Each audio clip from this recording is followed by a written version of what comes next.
चलिए स्टार्ट करते हैं।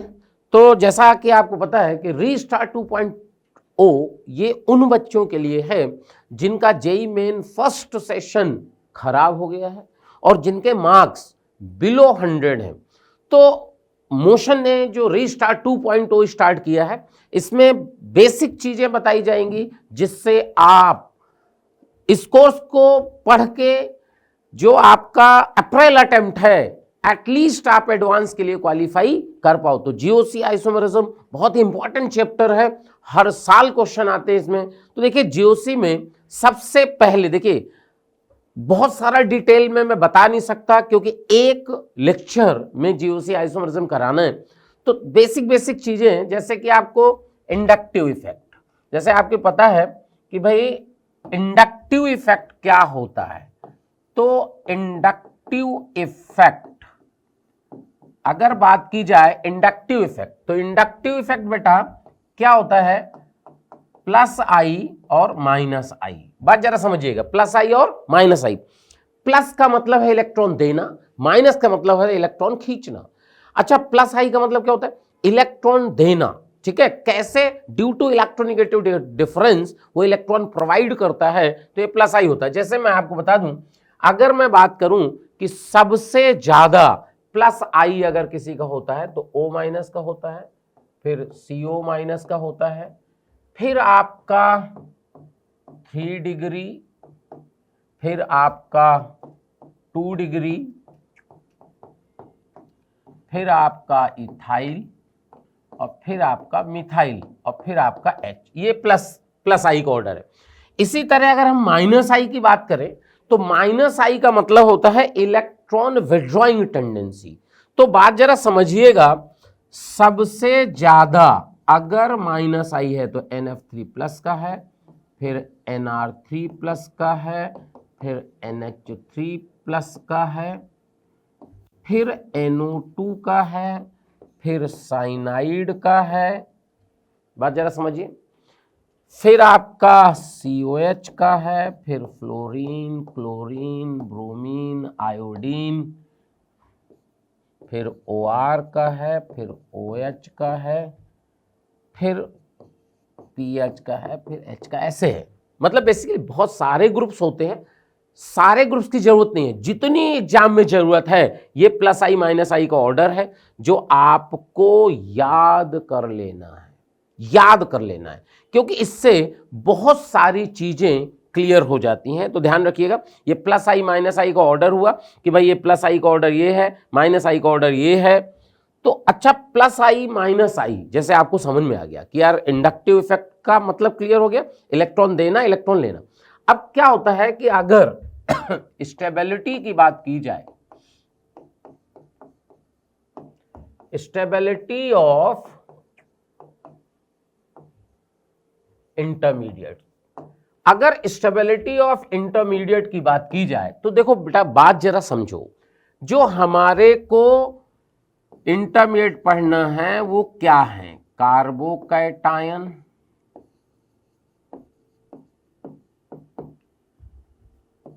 कार्बेनायन, फ्री रेडिकल। बात जरा समझिएगा, कार्बोकैटायन, कार्बेनायन और फ्री रेडिकल। कार्बोकैटायन का मतलब पॉजिटिव चार्ज, कार्बेनायन का मतलब नेगेटिव चार्ज, फ्री रेडिकल का मतलब ये, ध्यान समझिएगा। तो मेरा मानना क्या होता है, बहुत बेसिक बेसिक चीजें, ये प्लस हो माइनस हो डॉट हो, प्लस माइनस डॉट समझ में आ गया। प्लस का मतलब कार्बोकैटायन, माइनस का मतलब कार्बेनायन, डॉट का मतलब रेडिकल। ये सब इक्विवेलेंट हैं दुख के। किसके हैं, ये सब दुख है। अब जरा बात समझते हैं कि अच्छे दुख है तो इसका क्या मतलब है।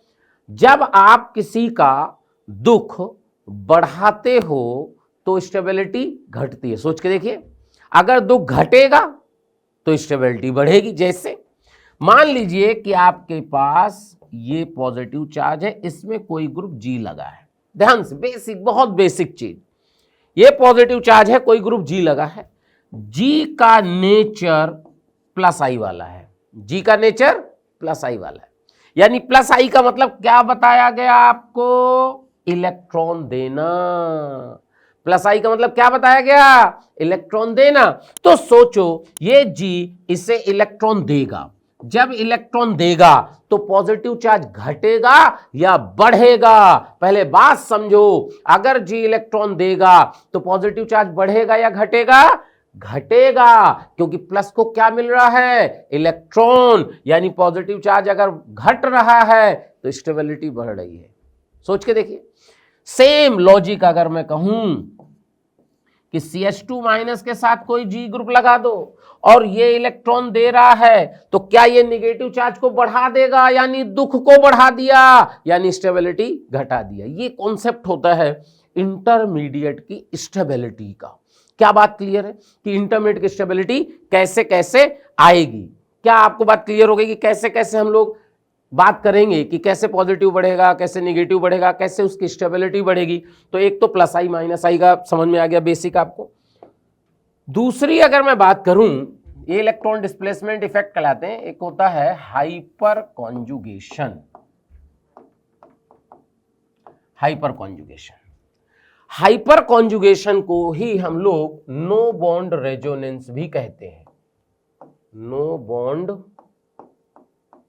Resonance, no bond resonance. देखिए हाइपर कॉन्जुगेशन के लिए जैसे CH3 है और ये देखिए, हाइपर कॉन्जुगेशन के लिए रिस्पॉन्सिबल होता है अल्फा हाइड्रोजन। यहां हम कहेंगे कि ये अल्फा कार्बन है, अल्फा कार्बन, और यहां से हम कहेंगे कि इसमें 3 अल्फा हाइड्रोजन है। तो जो हाइपर कॉन्जुगेटेड स्ट्रक्चर होते हैं, hyperconjugated structures equal to number of alpha hydrogen. ध्यान रखिएगा, बहुत सारी बुक्स में ऐसा लिखा है कि हाइपर कॉन्जुगेटेड स्ट्रक्चर N+1 होते हैं। नहीं, N नंबर ऑफ हाइड्रोजन, ऐसा नहीं। नंबर ऑफ हाइड्रोजन, जितने नंबर ऑफ हाइड्रोजन होंगे अल्फा हाइड्रोजन, उतने ही हाइपर कॉन्जुगेटेड स्ट्रक्चर होते हैं। ध्यान रखिएगा, जैसे इसमें अपन ने कह दिया कि भाई कितना हो गया, 3 अल्फा हाइड्रोजन है, 3 नो बॉन्ड रेजोनेंस स्ट्रक्चर होंगे। अच्छा, और बात जरा समझना बेटा,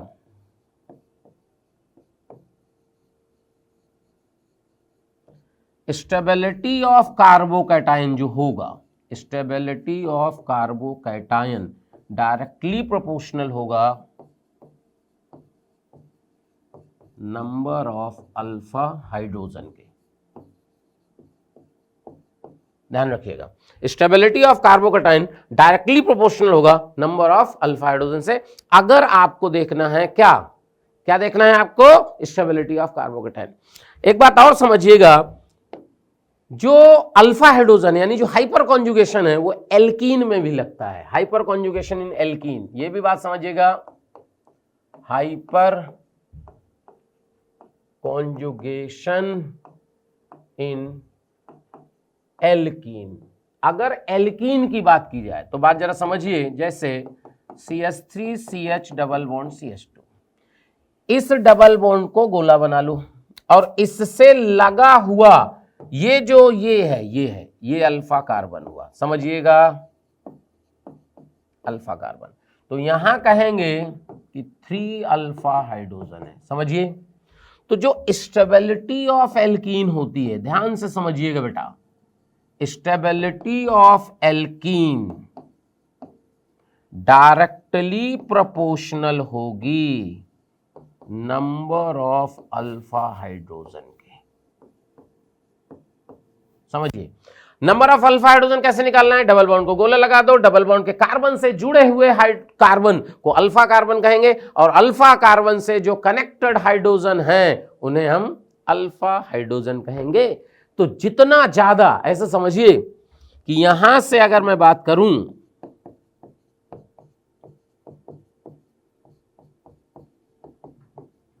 ये देखिए सबसे स्टेबल एल्कीन ये होगी, इसके बाद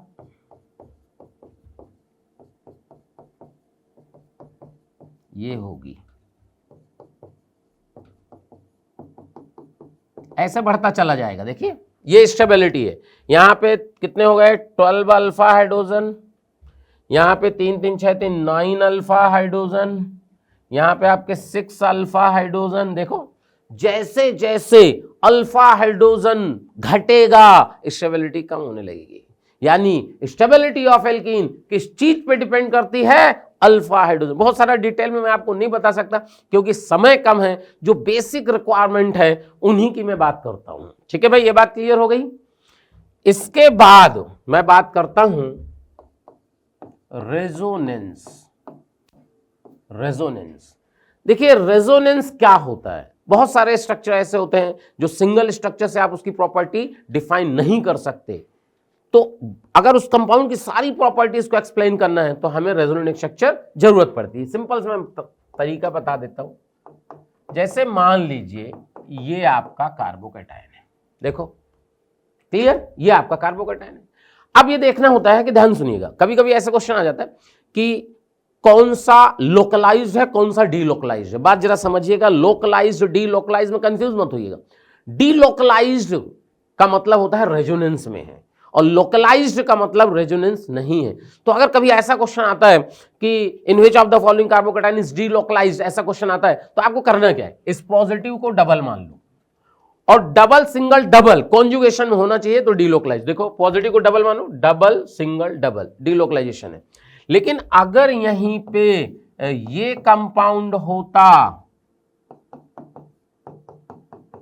अब आपसे पूछा जाए कि इसमें बताओ रेजोनेंस होगा कि नहीं होगा, तो तुम कहोगे रेजोनेंस नहीं होगा भैया। कि देखो double single single no resonance. Hyperconjugation होगा, ये 2 अल्फा हाइड्रोजन है, 2 अल्फा हाइड्रोजन, चेक करो ये तो है लेकिन रेजोनेंस नहीं है। बात जरा समझिए। तो रेजोनेंस का मतलब क्लियर हो गया। जैसे मान लीजिए आपसे क्वेश्चन पूछा जाए कि भाई एनिलीन है, एनिलीन, और तुमसे क्वेश्चन कहा जाए कि यार इसमें एन का लोन पेयर लोकलाइज्ड है कि डीलोकलाइज्ड है, तो आप कहिएगा कि डीलोकलाइज्ड है। क्यों डीलोकलाइज्ड है? डबल सिंगल डबल, चाहे रेडिकल हो, चाहे निगेटिव हो, चाहे पॉजिटिव हो, चाहे लोन पेयर हो, उन सब को आप क्या मान लो बेटा? डबल। और उसमें डबल करके डबल सिंगल डबल देख लो। अगर डबल सिंगल डबल की प्रोबेबिलिटी है, अगर पॉसिबिलिटी है, तो वो डीलोकलाइज्ड होगा। क्या बात समझ में आ गई? समझ लीजिए, कहीं भी आप लगा सकते हैं। जैसे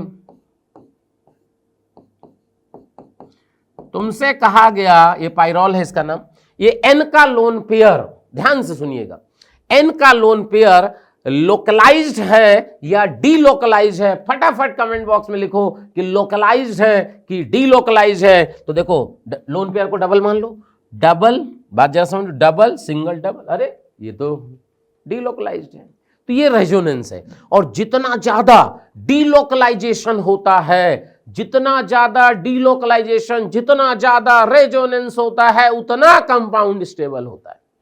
लॉजिक भी समझो कि अगर ज्यादा रेजोनेटिंग स्ट्रक्चर आ रहे हैं, इसका मतलब क्या? दुख का डिस्ट्रीब्यूशन हो रहा है। और बचपन से सिखाया गया है दुख बांटने से हल्का होता है, यानी दुख बटेगा तो स्टेबिलिटी आएगी। क्या बात की? अगर पॉजिटिव है, एक कार्बन पे पॉजिटिव है और रेजोनेंस के बाद वो 3 कार्बन पे फैल गया, तो क्या 1/3 हो गया दुख, और दुख घटेगा तो स्टेबिलिटी बढ़ेगी। दिमाग में बैठा लो चीजें। क्या भाई बात क्लियर हो गई? तो अब ये बात आपको समझ में आ गई कि भाई अब इसका क्या होता है बेटा, इसका एप्लीकेशन क्या होता है। तो देखिए, अगर एप्लीकेशन की बात की जाए तो सबसे पहले एसिड एंड बेस की बात करते हैं। एसिड एंड बेस कैसे निकालते हैं, कौन ज्यादा एसिडिक है कौन कम एसिडिक है, कैसे पता चलता है? तो सिंपल सी बात समझिए। जैसे मैं एसिड की बात करता हूं, मान लीजिए आपके पास 2 एसिड है, Ha1 Ha2, और आपको बात करना है कि विच of the following is stronger acid. बहुत आराम से एसिड की एसिडिक स्ट्रेंथ अगर आपको निकालना है तो आपको क्या करना है? इसको आयोनाइज करिए। क्या ये H+A1- में निकल गया? इसी तरह ये H+A2- में टूट गया। H+ हटाओ, निगेटिव चार्ज बनाओ, H+ हटाओ, निगेटिव चार्ज बनाओ, और निगेटिव चार्ज की स्टेबिलिटी चेक कर लो। कहने का मतलब क्या कि if A1- is more stable then A2 minus. बात जरा समझो, अगर A1 माइनस और A2 माइनस में A1 माइनस की स्टेबिलिटी ज्यादा है, अगर A1 माइनस की स्टेबिलिटी ज्यादा है, इसका मतलब ये हुआ कि HA1 की एसिडिक स्ट्रेंथ HA2 से ज्यादा है, एसिडिक स्ट्रेंथ। बात जरा समझो, क्लियर करिए। ऐसा क्यों हुआ? क्योंकि A1 माइनस अगर स्टेबल है तो HA1 जल्दी टूटना चाह रहा है, जल्दी टूटना चाह रहा है, इसका मतलब जल्दी H प्लस देना चाह रहा है, और जल्दी अगर H प्लस देना चाह रहा है, इसका मतलब वो स्ट्रॉन्ग एसिड हो गया। तो आपको कभी भी इस तरह क्वेश्चन आए कि यार एसिडिक स्ट्रेंथ निकालनी है, तो एसिडिक स्ट्रेंथ निकालने के लिए आप क्या करो, उससे सबसे H प्लस हटा दो, और H प्लस हटाने के बाद निगेटिव चार्ज बना लो, और जो निगेटिव चार्ज ज्यादा स्टेबल आए, जो निगेटिव चार्ज ज्यादा स्टेबल आए, इसका मतलब वो पहले ज्यादा एसिडिक रहा होगा। क्या बात क्लियर हुई? बेसिक चीजें समझ में आई? बेसिक के लिए अलग बात करेंगे बेटा, बेसिक कॉन्सेप्ट अलग होता है, ठीक है? बात क्लियर? बेसिक में तो क्या होता है, कितना ज्यादा लोन पेयर अवेलेबल है। जैसे बेसिक ऑर्डर, बेसिक ऑर्डर में क्या होता है, जैसे मान लीजिए आपके पास कहा जाए कि अमोनिया और PS3 में कौन ज्यादा बेसिक है, तो देखो क्या होता है, बेसिक का मतलब क्या होता है, क्या बेस H प्लस लेता है। तो आपको क्या देखना है बेसिक के लिए, कितना ज्यादा लोन पेयर अवेलेबल है। जितना ज्यादा लोन पेयर अवेलेबल होगा उतना ही जल्दी H प्लस उसमें अटैक करेगा। यहां N का साइज, P का साइज, N का साइज छोटा है, N का साइज छोटा है, P का साइज बड़ा है, बड़ा साइज है, तो लोन पेयर का जो डिस्पर्जन होगा वो ज्यादा होगा, तो यहां से बेसिक ऑर्डर आ जाएगा। बेसिक ऑर्डर आगे मैं बात करूंगा इसमें। अब अपन क्या करते हैं बेटा, एक का क्वेश्चन देखते हैं। ये देखिए क्वेश्चन, देखिए कह रहा है कि भाई विच of the following is most stable. अब ये कंपाउंड है, अब इसके लिए हमारे को एक चीज पता होनी चाहिए, वो क्या है, एरोमेटिसिटी। एरोमेटिसिटी पता होनी चाहिए। भाई एरोमेटिसिटी क्या है, कि कंपाउंड एरोमेटिक होगा नहीं होगा, कैसे पता चलेगा।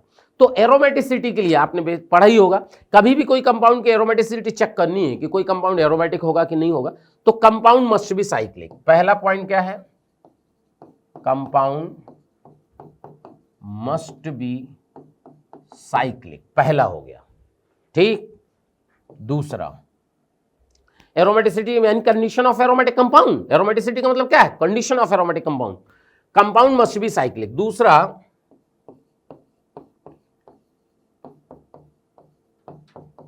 Delocalisation must be present. Delocalisation होना चाहिए, delocalisation must be present in whole ring. बात जरा समझिएगा, इन होल रिंग, पूरी रिंग में डीलोकलाइजेशन होना चाहिए, यानी डबल सिंगल घूमते हुए वहीं पे आ जाओ, ये होना चाहिए।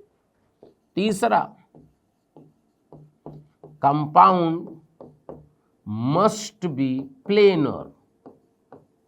प्लेनर होना चाहिए कंपाउंड। अगर कंपाउंड प्लेनर होना चाहिए, इसका क्या मतलब है कि हर एटम का जो रिंग में प्रेजेंट है उसका हाइब्रिडाइजेशन sp2 होना चाहिए। बात जरा समझिएगा, एरोमेटिसिटी के लिए अगर कहा जाए कंपाउंड मस्ट बी प्लेनर, इसका मतलब कि जो भी एटम रिंग में प्रेजेंट है हर एटम का हाइब्रिडाइजेशन sp2 होना चाहिए। Fourth,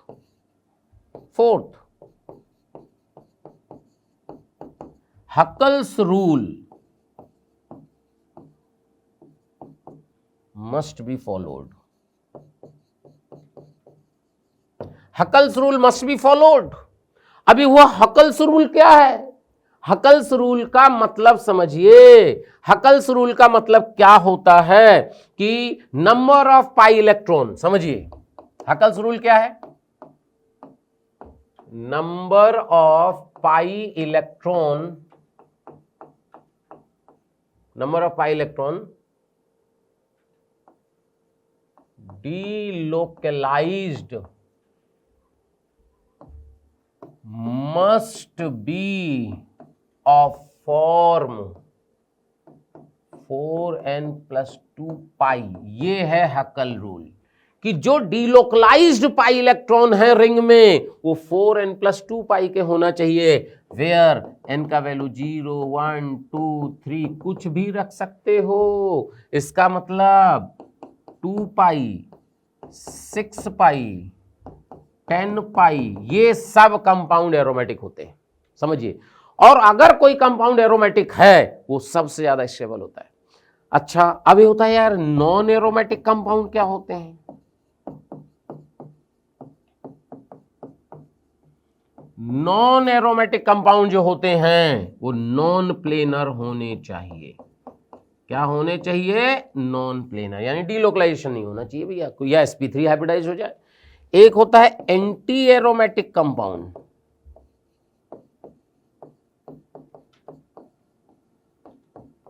anti aromatic compound. Anti aromatic compound क्या होते हैं? सारे रूल हकल्स रूल से, ठीक है, केवल मतलब सारे एरोमेटिक वाले रूल से हकल रूल को छोड़ के, ठीक है, क्लियर। इसमें क्या होता है? Number of delocalised pi electron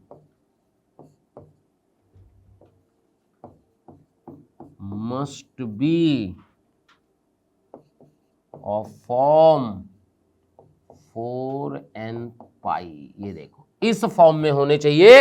ये एंटी एरोमेटिक कंपाउंड होते हैं, और anti aromatic compound room temperature पे एग्जिस्ट नहीं करते, यानी हाईली अनस्टेबल होते हैं। ध्यान रखिएगा, एंटी एरोमेटिक कंपाउंड जैसे मान लीजिए इस तरह कंपाउंड आ जाए, देखो चेक करिए कितने पाई इलेक्ट्रॉन है? 2 डबल बॉन्ड है भाई, तो एक डबल बॉन्ड में 2 इलेक्ट्रॉन होते हैं, तो इसका मतलब 2 पाई है तो 4 इलेक्ट्रॉन हो गए, तो 4 यहां पे 4 पाई इलेक्ट्रॉन। तो n का वैल्यू 0 रखो, n का वैल्यू 1 रखोगे तो 4 पाई आएगा, यानी ये एंटी एरोमेटिक कंपाउंड है। एंटी एरोमेटिक, बात जरा समझिए। अगर ये एंटी एरोमेटिक कंपाउंड, ध्यान रखना बेटा, ऐसा लगेगा कि डबल सिंगल डबल है, बट यहां ध्यान रखिएगा नो रेजोनेंस, इसमें कोई रेजोनेंस नहीं होता, no resonance. Anti aromatic compound में कोई भी रेजोनेंस नहीं होता, ध्यान रखिएगा। तो वापस मैं आपको क्वेश्चन बताता हूं, देखिए ये क्वेश्चन क्या है, अब आप खुद निकालिएगा। करा विच of the following is most stable. अगर मोस्ट स्टेबल की बात की जाए तो क्या ये कंपाउंड एरोमेटिक है? चेक करिए, एरोमेटिक, चेक करो। अभी कैसे पता चला कि एरोमेटिक है? सोचो, यहां पॉजिटिव चार्ज है, एक पाई, देखो double single double single double, पूरी रिंग में डीलोकलाइजेशन है, यस। क्या हर कार्बन का हाइब्रिडाइजेशन sp2 है? आप चेक कर लो, हर कार्बन का हाइब्रिडाइजेशन sp2 है। अच्छा, कितने पाई इलेक्ट्रॉन डीलोकलाइज्ड हैं? 2 पाई, यानी इनका वैल्यू 0 रखोगे तो ये एरोमेटिक हो गया। यहां आप देखो, यहां पे 2 और ये डबल बॉन्ड, ये लोन पेयर भी रेजोनेंस में, तो यहां 4 पाई हो गए। 4 पाई का मतलब हो गया एंटी एरोमेटिक। यहां पे आप देखो 4 पाई हो गए एंटी एरोमेटिक। यहां पे तो पूरी रिंग में ही रेजोनेंस नहीं है, ये नॉन एरोमेटिक। ये कंपाउंड क्या है? Non aromatic. सबसे ज्यादा स्टेबल कौन होगा? एरोमेटिक। फिर कौन होगा? Non aromatic. फिर कौन होगा? Anti aromatic. तो क्या एरोमेटिक कंपाउंड सबसे ज्यादा स्टेबल हो गया? लो आंसर है। कितना आसान क्वेश्चन है, देखो आते हैं क्वेश्चन ये सब एग्जाम में। तो ये आप देखो कि एरोमेटिक की वजह से ये कंपाउंड स्टेबल हो गया। तो आपको देखना है, एरोमेटिक ऐसा होता है कि आप ऐसे समझो कि अगर मैं एरोमेटिसिटी की बात करूं तो जैसे अभी पिछले इसी बार जेईई मेंस में क्वेश्चन आया था कि अगर ये कंपाउंड है, इसकी स्टेबिलिटी इससे ज्यादा होती है, इसकी स्टेबिलिटी इससे ज्यादा होती है, ये ज्यादा होगा 3 डिग्री, इससे ज्यादा होती है,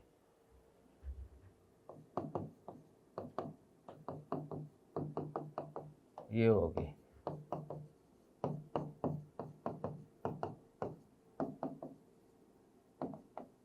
ये स्टेबिलिटी ऑर्डर है। देखो क्योंकि ये एरोमेटिक है इसलिए सब रेजोनेंस को क्रॉस कर जाता है। ऐसा क्यों होता है?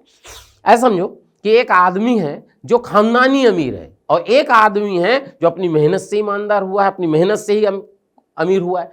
तो जो अपनी मेहनत से हुआ है उसकी वैल्यू ज्यादा है। ये एरोमेटिक है लेकिन इस पॉजिटिव चार्ज की वजह से एरोमेटिक नहीं है, लेकिन ये एरोमेटिक है इस पॉजिटिव चार्ज के रेजोनेंस से एरोमेटिक है। इसका मतलब इस पॉजिटिव चार्ज की स्टेबिलिटी बहुत ज्यादा है। इसलिए आप ये ऑर्डर भी याद रखना। ट्रोपाइलियम, अभी क्वेश्चन आया था ट्रोपाइलियम आयन दिया था, तो उसके ट्रोपाइलियम आयन की स्टेबिलिटी से ज्यादा थी, वो भी एरोमेटिक है। क्या बात क्लियर हो गई? तो ये आप ऑर्डर भी याद रखना। तो अब अपने बात करते हैं कि भाई ये देखो अगला क्वेश्चन, अब आप दिमाग लगाओ। Which of the following compound will form precipitate with AgNO3? देखो AgNO3 से precipitate का मतलब क्या है? अगर इस तरह क्वेश्चन आता है तो क्या होता है बेटा, जैसे आपके पास कोई RX है, RX मतलब X क्या है? हेलोजन, ClBrI, और जब इसमें मैं AgNO3 मिलाऊंगा तो पता क्या होगा? AgX का प्रेसिपिटेट बन जाएगा और plus R plus plus NO3 minus बन जाएगा। ये देखिए R plus carbocation, R plus क्या है? कार्बोकैटायन।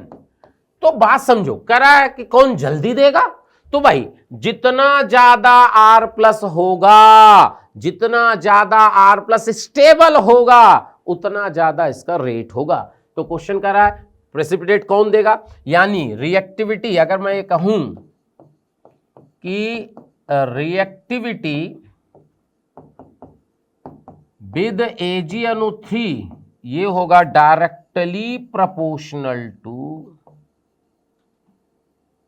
Stability of carbocation. बात को समझो, जितना ज्यादा कार्बोकैटायन की स्टेबिलिटी होगी उतना ही रिएक्टिव होगा। अब आप बात जरा समझते हैं। भाई ये 4 कंपाउंड हैं, इन 4 कंपाउंड में कह रहा है which of the following compound will form the precipitate with AgNO3 solution most readily, मतलब सबसे जल्दी, यानी रेट की बात हो रही है। देखो एक बात समझो, यहां से अगर मैं पॉजिटिव यहां से ये हटा दूं तो क्या यहां ये Br हटा दूं तो यहां पॉजिटिव आएगा। समझो, ध्यान समझिएगा। मैं यहां से हटा दूं तो यहां पॉजिटिव आएगा, इसी तरह यहां से हट जाएगा तो यहां पॉजिटिव आएगा, इसी तरह आपका यहां से हट जाएगा तो यहां पॉजिटिव आएगा। ध्यान समझिएगा। क्या ये पॉजिटिव चार्ज क्लियर है सबको? Br हटेगा, पॉजिटिव कार्बन पे आ जाएगा। अच्छा एक बात और समझता हूं, मैं आपको एक बात और बताता हूं। क्या होता है कि अगर मान लीजिए CH2OH है और यहां से PHCH2 प्लस है, ये रेजोनेंस है, 5 रेजोनेंस स्ट्रक्चर होते हैं। यहां पे क्या है, इस पॉजिटिव के बगल में O लगा है। अच्छा, इस पॉजिटिव के बगल में O लगने से क्या फायदा हुआ समझो, ये O अपना लोन पेयर इसे कोऑर्डिनेट कर देगा, कोऑर्डिनेट कर देगा बेटा तो ये कंपाउंड बन जाएगा। ये देखो, अब पता है कुछ लोग क्या कहेंगे, और इसमें तो O पे पॉजिटिव है, ये हाईली अनस्टेबल है। ना ना ना, कंपाउंड स्टेबल कौन होता है? इसमें रूल होते हैं बेटा, बहुत सारे रेजोनेंट स्ट्रक्चर होते हैं, तो आपने पढ़ा भी होगा। बहुत सारे अगर रेजोनेंट स्ट्रक्चर होते हैं तो उसके रूल्स होते हैं कि कौन सा रेजोनेंट स्ट्रक्चर ज्यादा स्टेबल होगा। तो पहला रूल होता है वो होता है न्यूट्रल कंपाउंड। न्यूट्रल कंपाउंड सबसे ज्यादा स्टेबल होते हैं, क्लियर, यानी विदाउट एनी चार्ज। दूसरा रूल होता है कि ऐसा कंपाउंड जिसमें अगर हर एलिमेंट का ऑक्टेट कंप्लीट है, अगर हर एलिमेंट का ऑक्टेट कंप्लीट है वो सबसे ज्यादा स्टेबल होगा, क्योंकि सारी कहानी ऑक्टेट कंप्लीट करने की ही है। कहानी ऑक्टेट कंप्लीट करने की है।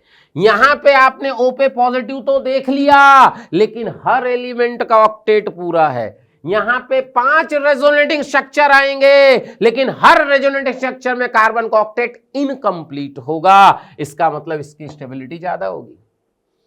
ध्यान रखना, ऑक्टेट कंप्लीशन सबसे इंपॉर्टेंट रोल होता है कि अगर ऑक्टेट कंप्लीट हो गया तो समझ लो कार्बोकैटायन सबसे ज्यादा स्टेबल हो गया। क्या बात क्लियर हो गई? तो फिर वापस आता हूं क्वेश्चन में। देखिए यहां देखिए, ये पॉजिटिव है, ये N का लोन पेयर, N का लोन पेयर इसे कोऑर्डिनेट करेगा, ऑक्टेट पूरा करेगा। समझिएगा, N का लोन पेयर इसे जैसे ही कोऑर्डिनेट करेगा N खट से ऑक्टेट पूरा होगा सबका। लेकिन N का लोन पेयर इधर भी रेजोनेंस में देखो, डबल सिंगल डबल, N का लोन पेयर इधर भी है इधर भी है। तो जब रिंग में रेजोनेंस में है, जब ये रिंग में रेजोनेंस में है तो प्रोबेबिलिटी इसको देने की कम हो गई। बात जरा समझिएगा। अब यहां पे देखो आप पॉजिटिव, यहां कोई रेजोनेंस नहीं, खट से इसको देगा, ये ज्यादा स्टेबल करेगा। यहां देखो कोई ऑक्टेट कंप्लीशन नहीं होगा, यहां देखोगे तो यहां भी कोई ऑक्टेट कंप्लीशन नहीं, यहां O का लोन पेयर कोऑर्डिनेट कर रहा है। बहुत बढ़िया। अब आप सोचो, यहां जब O का लोन पेयर इसको कोऑर्डिनेट करेगा, इसका भी ऑक्टेट पूरा होगा। लेकिन अगर आपके पास ऑप्शन है कि O अपना लोन पेयर दे सकता है और N अपना लोन पेयर दे सकता है, तो बताना पड़ेगा कि O जल्दी देगा कि N जल्दी देगा। ये आपको समझना पड़ेगा कि लोन पेयर O जल्दी देगा कि N जल्दी देगा। तो समझो O की इलेक्ट्रोनेगेटिविटी ज्यादा होती है N से। अगर O की इलेक्ट्रोनेगेटिविटी N से ज्यादा होती है तो बात को समझो, जिसकी इलेक्ट्रोनेगेटिविटी ज्यादा है, वो इलेक्ट्रोनेगेटिविटी का मतलब होता है इलेक्ट्रॉन लविंग, इलेक्ट्रॉन को प्यार करने वाला, और जो किसी को प्यार करता है वो उसको देगा नहीं। इसका मतलब O अपने लोन पेयर इजीली डोनेट नहीं करेगा, उसके पहले N अपने लोन पेयर दे देगा। इसका मतलब इसकी स्टेबिलिटी ज्यादा हुई। बात को समझो, इसकी स्टेबिलिटी ज्यादा हुई क्योंकि ये तुरंत अपने लोन पेयर कोऑर्डिनेट करेगा और ऑक्टेट पूरा कर लेगा। ये बहुत आसान सा कॉन्सेप्ट है लेकिन इंपॉर्टेंट बहुत है। जैसे मैं आपको बता दूं, जैसे एक कंपाउंड ये है, एक 3 डिग्री कार्बोकैटायन है विच इज मोर स्टेबल, तो मैं कहूंगा कि भैया इसकी स्टेबिलिटी ज्यादा है 3 डिग्री से। अब ऐसा क्यों हुआ? वही सेम बैक बॉन्डिंग। ये मत कहना कि O पे पॉजिटिव आएगा, ये O पे पॉजिटिव, मोर इलेक्ट्रोनेगेटिव एलिमेंट पे नेगेटिव चार्ज और मोर इलेक्ट्रोपॉजिटिव पे पॉजिटिव चार्ज ज्यादा स्टेबल होता है। सबसे लास्ट पॉइंट है, इसकी तो कोई वैल्यू नहीं है, लेकिन बच्चों को ध्यान यही रहता है कि अरे यार ये तो। जैसे मैं एक और क्वेश्चन करा दूं आपको, जैसे मान लीजिए ये है,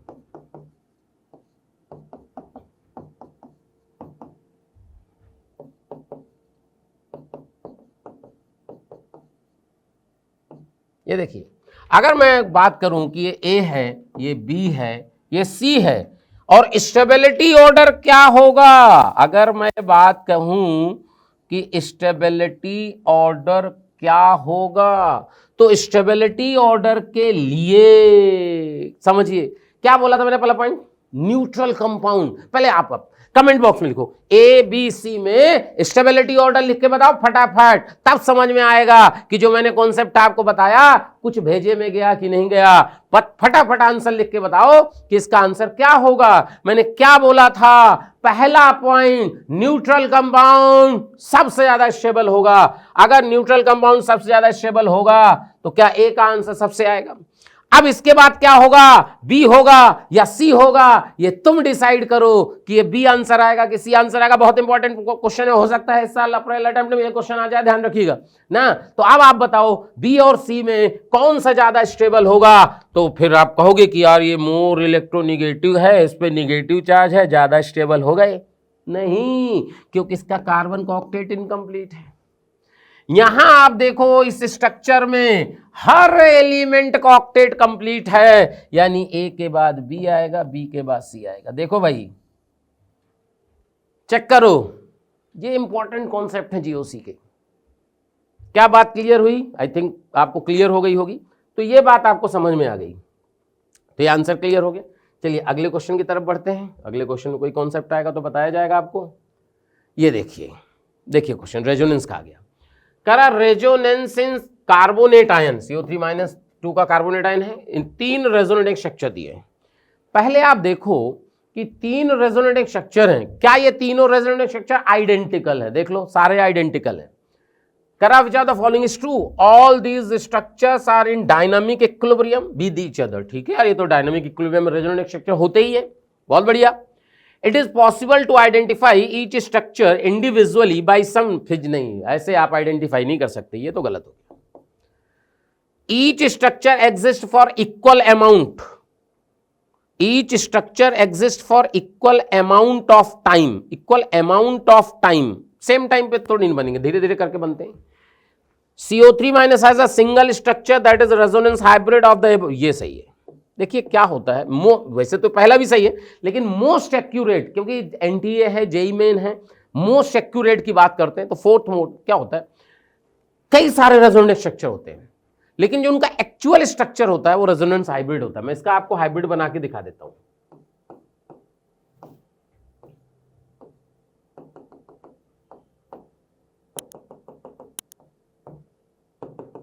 ये इसका रेजोनेंस हाइब्रिड है, देखो यही एक्चुअल स्ट्रक्चर है। तो करा है CO3 has a single structure that is resonance hybrid of above 3 structure. ये रेजोनेंस हाइब्रिड है बिकॉज ये जो रेजोनेटिंग स्ट्रक्चर होते हैं ये हाइपोथेटिकल होते हैं, एक्चुअल में एग्जिस्ट नहीं करते। तो ये ध्यान रखिएगा, एक्चुअल में एग्जिस्ट नहीं करते। It is possible to identify, ये भी हो गया, ईच स्ट्रक्चर एग्जिस्ट, ये तो एग्जिस्ट ही नहीं करेंगे, ठीक है, एग्जिस्ट तो करते ही नहीं है। क्या भाई बात समझ में आ रही है? ये डायनामिक इक्विलिब्रियम में जरूर रहते हैं कि एक दूसरे में कन्वर्ट होते रहते हैं, लेकिन मोस्ट, इसको भी आप गलत ही मान लो क्योंकि मोस्ट एक्यूरेट तो आपको मिल ही गया है, तो मोस्ट एक्यूरेट आंसर हो जाएगा 4। चेक करिए, लो भाई फिर आ गया क्वेश्चन। देखिए, which of the following structure are aromatic in nature. अब ईमानदारी से मैंने जो बताया उससे काम हो गया होगा, आप खुद ही पता करो कि पहला पॉइंट क्या था, रिंग होनी चाहिए, सब में है, हटाओ खत्म। दूसरा पॉइंट क्या था, डीलोकलाइजेशन इन होल रिंग, यानी double single double single double पूरी रिंग में होना चाहिए। अगर निगेटिव आए, पॉजिटिव आए, लोन पेयर आए, फ्री रेडिकल आए, उन सबको डबल मान के ट्रीट कर लो, समझ में आ जाएगा रेजोनेंस है या नहीं है। यहां देखो निगेटिव है भाई, डबल माने double single double single double single double, पहुंच गए, बिल्कुल है। Double single double single double single, बिल्कुल है।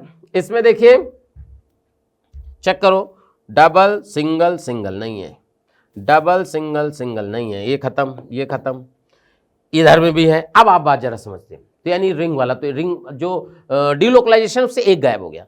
अब हकल रूल, हकल रूल क्या था याद करो, 4n + 2 पाई, 4n + 2 पाई। यहां देखो, देखो एक डबल बॉन्ड, दो डबल बॉन्ड, यानी कि 2 पाई, यानी कि अपने के 4 पाई इलेक्ट्रॉन यहां हो गए, और यहां निगेटिव, ये लोन पेयर है तो 6 पाई, यहां 6 पाई इलेक्ट्रॉन होंगे। चेक करो अच्छे से, अरे समझ में आ रहा है ना, 6 पाई भाई, दो ये हो गए 4 पाई, और ये एक निगेटिव चार्ज का मतलब लोन पेयर होता है तो वो भी पाई इलेक्ट्रॉन में काउंट होगा। 2 पाई इलेक्ट्रॉन यहां से आएंगे, 6 पाई। यहां से देखोगे तो ये पॉजिटिव है, 2 पाई 4 पाई 6 पाई, यहां भी हो गया, यहां तो है ही नहीं। यहां से देखोगे तो 8 पाई हो गए, तो ये तो खत्म हो गया, यानी आंसर हो गया आपका ए और बी, ए और बी, ए और बी। चेक करिए, बहुत आसान क्वेश्चन है बेटा, देखो समझो, तो आंसर ए और बी क्लियर हुआ। अगला क्वेश्चन फिर देखो, which of one of the following compound is not aromatic, not aromatic, anti aromatic नहीं, यानी एरोमेटिक ना हो। देखिए बात जरा समझिए, ये तो एरोमेटिक है ही है, इसकी वजह से है, ये एरोमेटिक है इसकी वजह से है, ये भी, अरे यही हो गया, देखो नॉन एरोमेटिक, एरोमेटिक ना हो तो देखो ये एरोमेटिक है, यस एरोमेटिक है, ये देखोगे यही है बेटा ट्रोपाइलियम आयन, ये भी एरोमेटिक है, और ये आपका ओ है तो एरोमेटिक हो जाएगा, एरोमेटिक यही बच रहा है, ठीक है, ये खत्म है, तो यानी कि आंसर ये हो गया।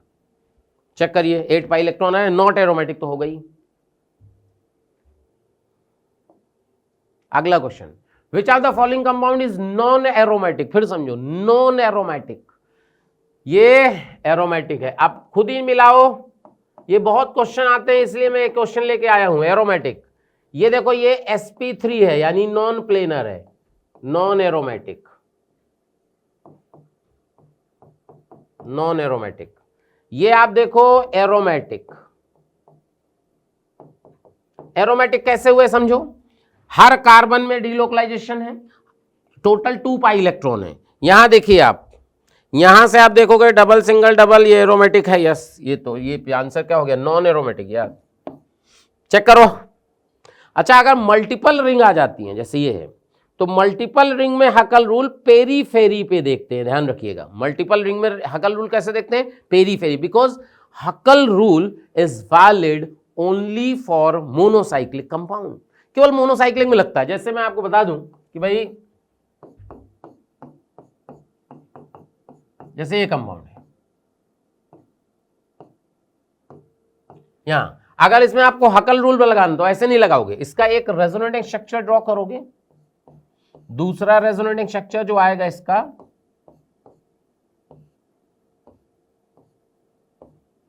ये देखिए, अब देखो आप पेरीफेरी में तो एक double single double single double single double single double, पूरी रिंग में डीलोकलाइजेशन है। और पाई इलेक्ट्रॉन, पाई बॉन्ड कितने हैं 5, तो यानी 10 पाई इलेक्ट्रॉन, 10 पाई इलेक्ट्रॉन। तो इसका मतलब ये एरोमेटिक है, समझो, इसीलिए ये हो गया है। क्या बात क्लियर हुई? तो ये कॉन्सेप्ट होते हैं एरोमेटिक के। अगला देखो, करा which are the following compound will produce precipitate with AgNO3। क्या वही क्वेश्चन है? करिए करिए करिए। देखिए कि AgNO3 से प्रेसिपिटेट कैसे, यही सब क्वेश्चन आते हैं जेईई मेंस में। कुछ नहीं करना है, Br हटाना है, पॉजिटिव लगाना है और उसकी स्टेबिलिटी देखनी है। तो Br हटाएंगे, पॉजिटिव लगाएंगे, तो देखो यहां Br ये अलग ही नहीं होगा क्योंकि यहां पे लोन पेयर रेजोनेंस में है, रेजोनेंस की वजह से पार्शियल डबल बॉन्ड करेक्टर आएगा। ये आंसर हो गया। चेक करो, क्योंकि जैसे यहां से Br हटाओगे, क्या यहां पॉजिटिव लगाओगे और पॉजिटिव लगाते ही ये एरोमेटिक हो जाता है। चेक करिए, पॉजिटिव लगाते ही ये एरोमेटिक हो जाएगा, ट्रोपाइलियम आयन, और ट्रोपाइलियम आयन बनते ही ये सबसे ज्यादा स्टेबल हो जाएगा, बाकी इतना स्टेबिलिटी आएगी नहीं। तो ये हो गया आंसर। चेक करिए।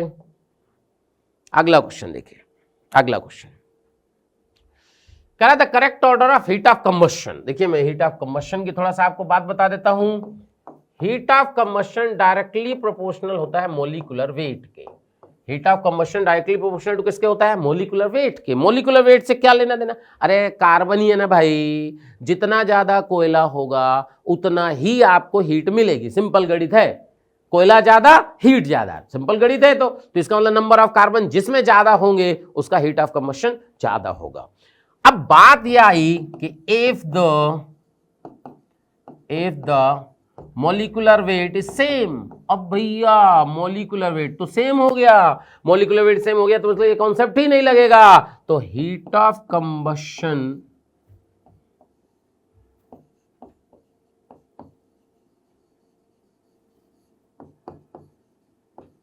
चेक करिए, कंपाउंड की स्टेबिलिटी के इनवर्सली होगा। क्यों?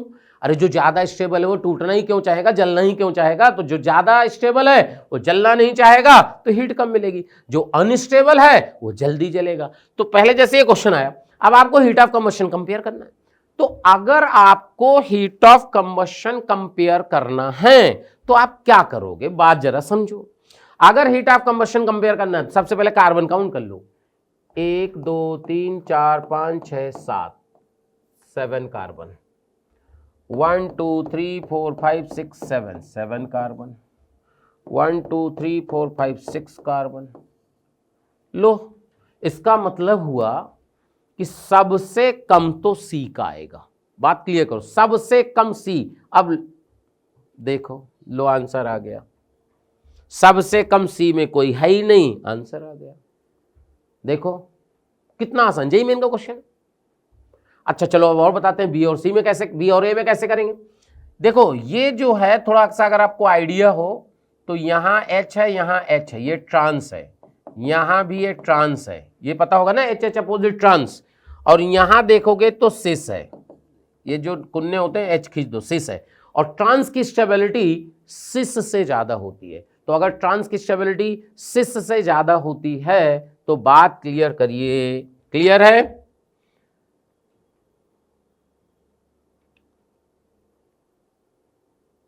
कुछ गड़बड़ है?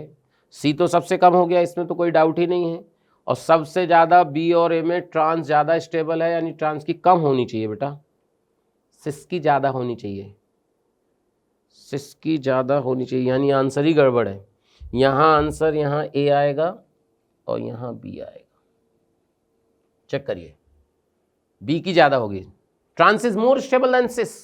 तो अगर ट्रांस की स्टेबिलिटी ज्यादा है तो बात क्लियर करिए कि भाई ऐसा होगा। क्लियर है? देख लीजिए, बात क्लियर। तो स्टेबिलिटी से बात अपने को क्लियर हो जाएगी। जैसे मैं एक बात और बता दूं आपको, जैसे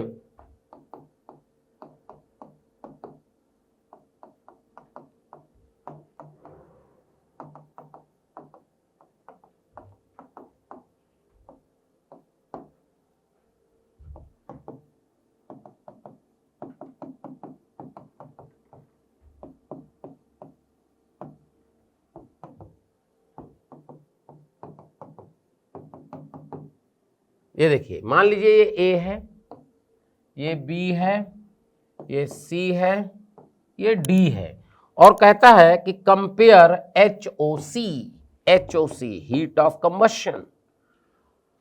अब हीट ऑफ कंबशन देखो सबके मॉलिक्यूलर वेट सेम है, मॉलिक्यूलर वेट सेम है, तो स्टेबिलिटी का लिखना पड़ेगा ऑर्डर, स्टेबिलिटी। ध्यान रखना इसको आइसोब्यूटीन बोलते हैं, और आइसोब्यूटीन की स्टेबिलिटी सबसे ज्यादा होती है। फिर आएगा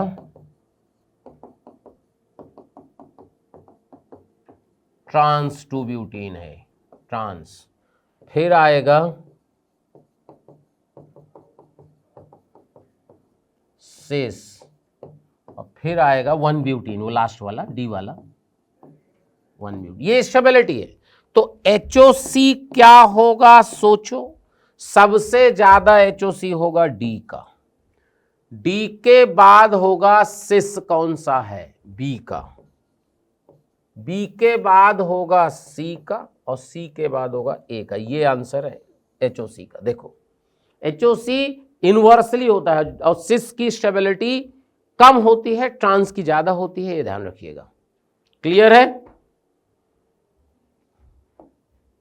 ये देखिए अगला क्वेश्चन करा है, among the following compound which one has the shortest bond. देखो शॉर्टेस्ट बॉन्ड, अब ये तो बोला नहीं कि कौन से बॉन्ड, तो शॉर्टेस्ट बॉन्ड की अगर बात करी जाए तो भाई शॉर्टेस्ट बॉन्ड किसका होगा, दिमाग लगाते हैं, क्योंकि इसमें ये नहीं बोला, क्योंकि जेईई मेन का क्वेश्चन है कौन सा बॉन्ड, तो क्योंकि सब में ये बॉन्ड दिख रहा है, तो हमारे को CCl बॉन्ड की बात करनी है, CCl बॉन्ड, CCl बॉन्ड। तो अब बात जरा समझो, यहां आप देखोगे कि यहां Cl सिंगल बॉन्ड है, अलग हो सकता है, यहां Cl का लोन पेयर रेजोनेंस में है, तो यहां पार्शियल डबल बॉन्ड कैरेक्टर भी आएगा। चेक करो Cl का लोन पेयर रेजोनेंस में कैसे है, डबल सिंगल डबल है रेजोनेंस में, तो रेजोनेंस की वजह से क्या ये पार्शियल डबल बॉन्ड कैरेक्टर आएगा, बाकी सब में सिंगल बॉन्ड कैरेक्टर है। चेक करिए CCl के बीच में किसी में पार्शियल डबल बॉन्ड कैरेक्टर नहीं है, इसका मतलब शॉर्टेस्ट बॉन्ड तो यही होगा, क्योंकि बाकी सब में सिंगल बॉन्ड है और इसमें पार्शियल डबल बॉन्ड है, इसलिए शॉर्टेस्ट बॉन्ड लेंथ में जाएगा। अगला देखिए, करा विच of the following has shortest, अब इसमें मेंशन कर दिया CCl का शॉर्टेस्ट बॉन्ड। चेक करो, फिर वही कॉन्सेप्ट है, बात जरा समझिए। यहां देखो Cl का लोन पेयर रेजोनेंस में है, यस, ये पार्शियल डबल बॉन्ड हो गया, यहां भी Cl का लोन पेयर रेजोनेंस में, यहां भी पार्शियल डबल है, और यहां भी रेजोनेंस है, और यहां भी ओहो सब जगह रेजोनेंस है। तो आप दूसरा कॉन्सेप्ट निकालते हैं, OCH3 ऐसे रेजोनेंस, O का लोन पेयर भी रेजोनेंस में, बट वो ऐसे देगा, यानी Cl के लोन पेयर के रेजोनेंस को अपोज करेगा। NO2 ऐसे रेजोनेंस करेगा, यानी ये खींचेगा, इसका मतलब इस Cl का रेजोनेंस इलेक्ट्रॉन और खींचेगा, तो ज्यादा हो गया। तो यहां से कुछ नहीं है और यहां से हाइपर कॉन्जुगेशन है, तो शॉर्टेस्ट बॉन्ड की अगर बात की जाए तो ये आ जाएगा।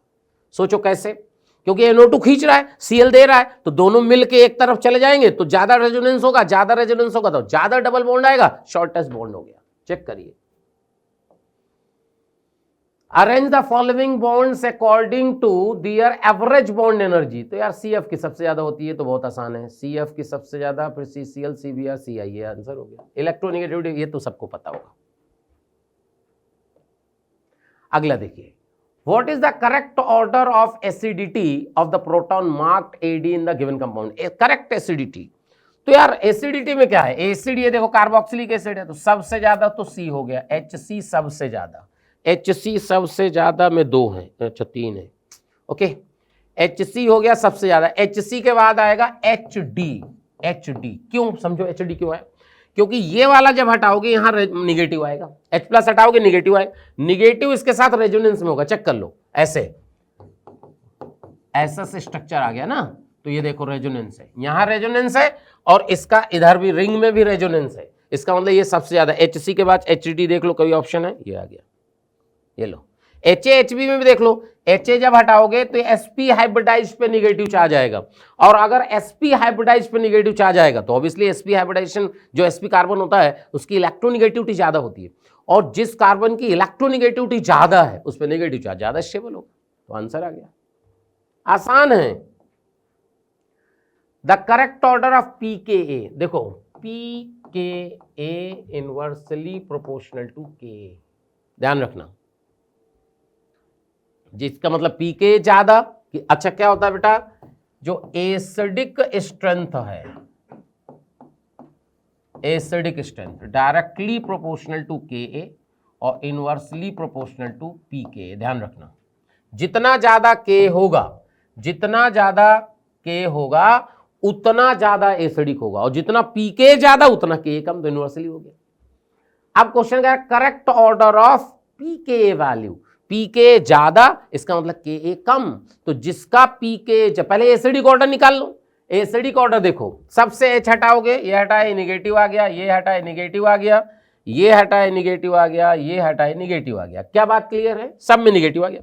अब ये निगेटिव रेजोनेंस में है, यहां भी निगेटिव। अच्छा यहां पे एन का लोन पेयर क्या है, यहां प्लस एम है, तो ये इलेक्ट्रॉन दे रहा है, तो दे रहा है तो इस निगेटिव चार्ज को क्या करेगा, रेजोनेंस को रोकेगा। यहां NO2 का माइनस एम है, मेसोमेरिक इफेक्ट बोलते हैं इसको, माइनस एम है। तो सबसे ज्यादा अगर एसिडिक ऑर्डर की बात की जाए,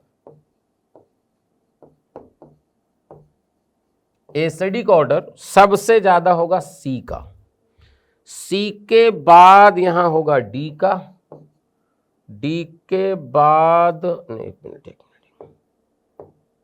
सी का तो सबसे ज्यादा होगा, डी के, सी के बाद ए होगा बेटा, ए। ऐसा क्यों हुआ, क्योंकि इसका प्लस आई इफेक्ट उसको रोकेगा। तो सी के बाद ए हो गया, ए के बाद डी हो गया, और डी के बाद बी हो गया। ये एसिडिक ऑर्डर है, यानी ये ऑर्डर ऑफ पी के है। क्या है, ऑर्डर ऑफ के है, सॉरी ऑर्डर ऑफ के है। तो ऑर्डर ऑफ के आ गया, और पी के का उल्टा कर देंगे तो बी का सबसे ज्यादा हो जाएगा, फिर डी का हो जाएगा, फिर ए का हो जाएगा, फिर सी हो जाएगा। ये ऑर्डर ऑफ पी के ए हो जाएगा। चेक करिए, B D A C, B D A C, B D A C, कुछ गड़बड़ हो गया क्या भाई, बी सही है यार, B D A C, p K value for the following compound. अबे क्या हो रहा है, बी के बाद इन्होंने सी तो कर दिया, डी और ए में कंफ्यूजन है इन्हें, डी और ए में, एक मिनट, डी और ए में, ए ज़्यादा एसिडिक होगा, ऑब्वियसली होगा, ए ज़्यादा एसिडिक होगा। अगर ए ज़्यादा एसिडिक है तो इसका मतलब हुआ के ज़्यादा, ये तो गलत है यार, यही सही है, ये तो जेई मेन है, कुछ भी कर सकता है। फिर आप समझ लीजिए, क्योंकि क्वेश्चन जेई मेन का है। होता क्या है बेटा कि देखो, यहाँ ओ का लोन पेयर रेजोनेंस में है, यहां भी रेजोनेंस में, लेकिन ये प्लस आई इफेक्ट जो है हाइपर कॉन्जुगेशन उसको अपोज करेगा, तो यानी कम एसिडिक है, यानी phenol is more acidic then this. ठीक है, तो अगर फिनॉल का एसिडिक ज्यादा है, यानी फिनॉल का के ज्यादा है, तो फिनॉल का पीके तो कम हो गया ना, और पीके कम हो गया इसका मतलब इसका पीके ज्यादा, ये आंसर है। अब इसमें तो कोई मैच नहीं कर रहा है, तो उसके हिसाब से अपन, क्योंकि जेई मेन है कुछ भी कर सकता है, आंसर यही है, ध्यान रखिएगा। ठीक है, ठीक है, बात क्लियर। सो अगला क्वेश्चन देखते हैं। अगला क्वेश्चन क्या है, the correct order of acid character of the following compound. देखो एसिड कैरेक्टर, तो आपको मैंने एसिड कैरेक्टर कैसे निकालना सिखाया, H+ हटाओ, निगेटिव बनाओ, स्टेबिलिटी देखो। तो अगर मैं पहले का H+ हटा देता हूं तो ये आ जाएगा, चेक करिए, फिनॉक्साइड आयन बोलते हैं बेटा इसको। और यहां पर आप देखोगे कि O- NO2, यहां पे देखोगे CO-, और यहां पे आप लास्ट वाला देखोगे कि यहां CO- और यहां CS3। ठीक है, अब जरा बात समझते हैं कि भाई अब क्या होगा। तो देखो एक बात समझो, अगर बात की जाए इन सब की स्टेबिलिटी, वैसे तो देखो एनटीए क्वेश्चन है, गलत होने की प्रोबेबिलिटी ज्यादा है, क्योंकि कुछ भी करता है इसको तो समझ नहीं आता, किसी भी बुक से छापता है गलत दे देता है। देखो पैरानाइट्रोफिनोल और बेंजोइक एसिड में, देखो यहां जब H+ हटाओगे निगेटिव आएगा, यहां H हटाओगे निगेटिव आएगा, यहां CS3 का +H इलेक्ट्रॉन क्या करेगा, देगा यानी दुख को बढ़ाएगा, अनस्टेबल हो गया।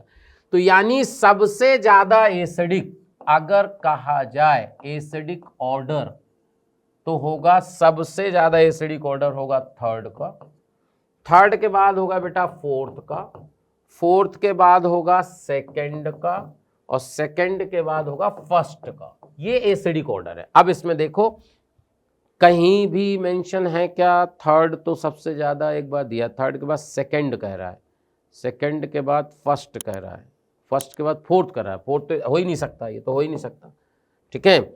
इसके बाद अपना कह रहा सेकंड, फिर कह रहा थर्ड, फिर कह रहा फोर्थ।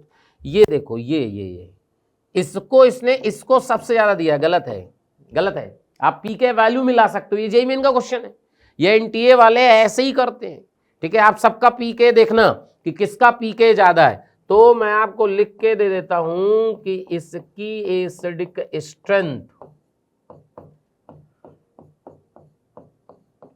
पैरा नाइट्रोफिनॉल से ज्यादा होगी।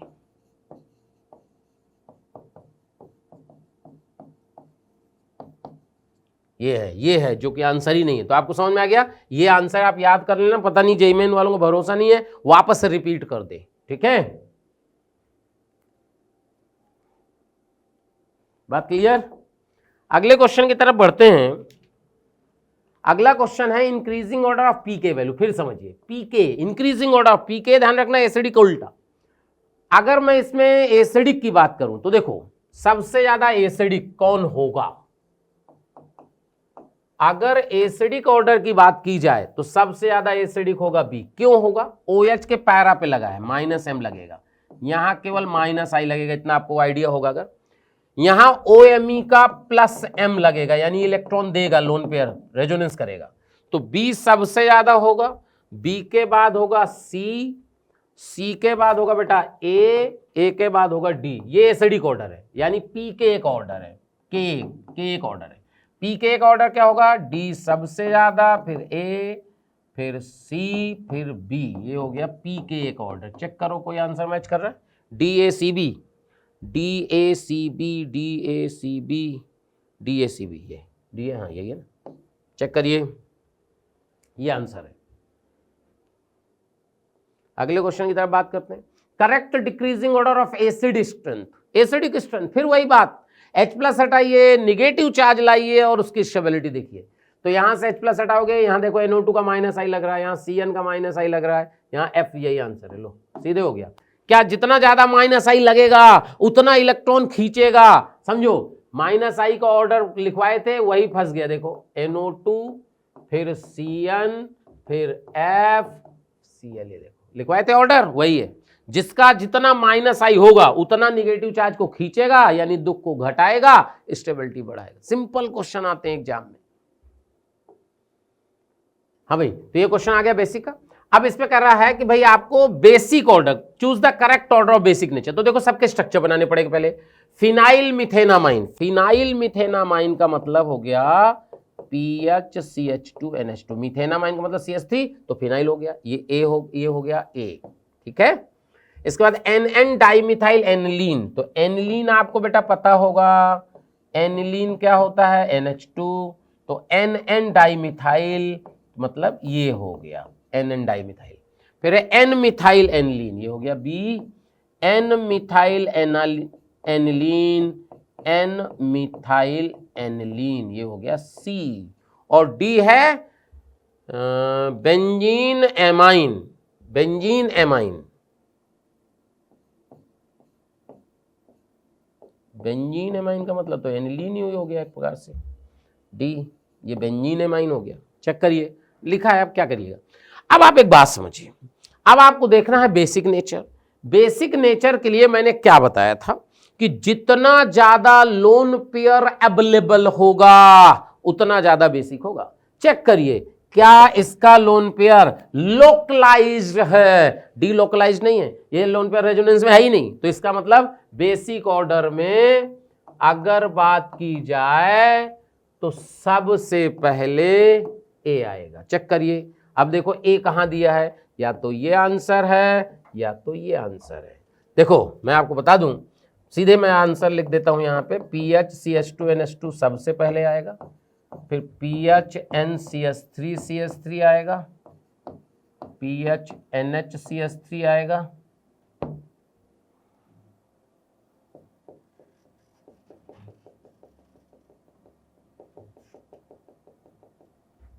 यहां से सबसे पहले आएगा PHCH2NH2, फिर आएगा PHNCH3CH3, फिर आएगा PHNHCH3 और लास्ट में आएगा एनिलीन। क्यों? क्योंकि यहाँ CH3 का प्लस आई इफेक्ट यहाँ पे इलेक्ट्रॉन डेंसिटी बढ़ाएगा। तो यानी सबसे ज्यादा हो गया ए के बाद हो गया बी के बाद, और लाइन से ही है ABCD, चेक करिए ABCD, ये लो। बहुत आसान सा क्वेश्चन है बेटा। तो आपको केवल क्या देखना है, कितना ज्यादा लोन पेयर अवेलेबल है, खत्म।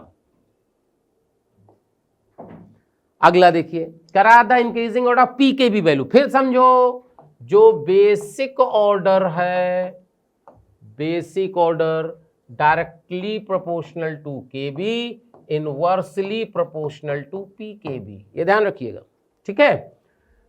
करा इंक्रीज, आपको पहले तो एक काम करते हैं, बेसिक ऑर्डर अपन निकाल लेते हैं, बात जरा समझिए।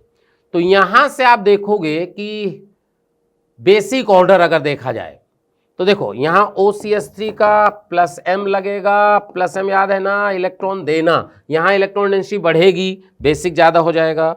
यहां -I लगेगा, इन पे लोन पेयर डेंसिटी घटेगी, और यहाँ पे कुछ नहीं है, यहाँ OH का -I लगेगा। यानी बेसिक ऑर्डर अगर मैं बात करूं थोड़ी देर के लिए, बेसिक ऑर्डर, तो बेसिक ऑर्डर में सबसे ज्यादा सपोर्ट करेगा ये A वाला, यानी फर्स्ट सबसे ज्यादा बेसिक होगा।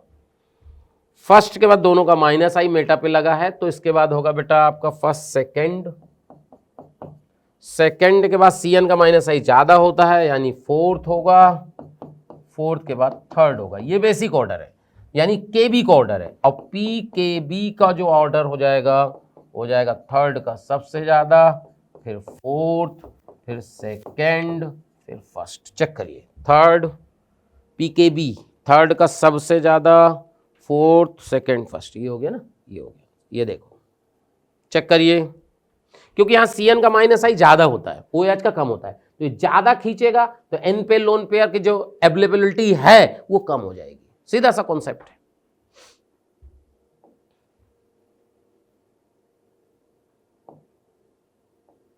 अगला क्वेश्चन देखिए, the increasing order of basicity, वही बेसिक ऑर्डर, अब फिर वही N का लोन पेयर अवेलेबिलिटी देखना है आपको। तो देखो यहां पे आप देखोगे, ये N का लोन पेयर रेजोनेंस करके यहां निगेटिव आएगा। अगर आपको थोड़ा सा याद हो, एक गुआनिडीन होता है, गुआनिडीन क्या होता है, NH2C double bond NH2, most basic compound होता है नाइट्रोजन फैमिली पे, ये आपको पता होगा अगर, मोस्ट बेसिक कंपाउंड।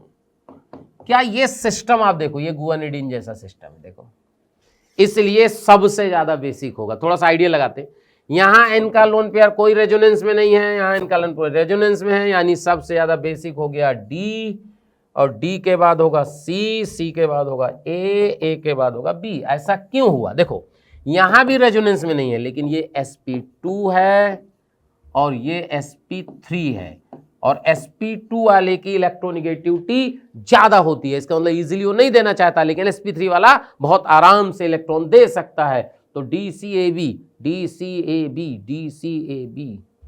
कहीं है, ये देखो DCAB, ये है कॉन्सेप्ट बेसिक का।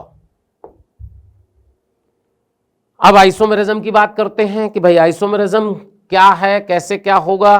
तो देखो आइसोमेरिज्म में आपको स्ट्रक्चरल आइसोमेरिज्म पता ही है कैसे कैसे होना है ना। इसमें क्वेश्चन, क्योंकि बहुत सारा टाइम तो है नहीं अपने पास, तो कुछ क्वेश्चन है मैं आपको करा देता हूं। देखिए, compound with molecular formula C3H6O, देखिए C3H6O, GOC से क्वेश्चन बहुत आते हैं, इसलिए GOC क्वेश्चन ज्यादा थे। C3H6O, पहले आप डबल बॉन्ड DOU निकालना सीखिए। क्या आपको DOU निकालना आता है? नहीं आता है तो मेरे साथ सीखिए, 2 मिनट में आपको DOU बता दूंगा।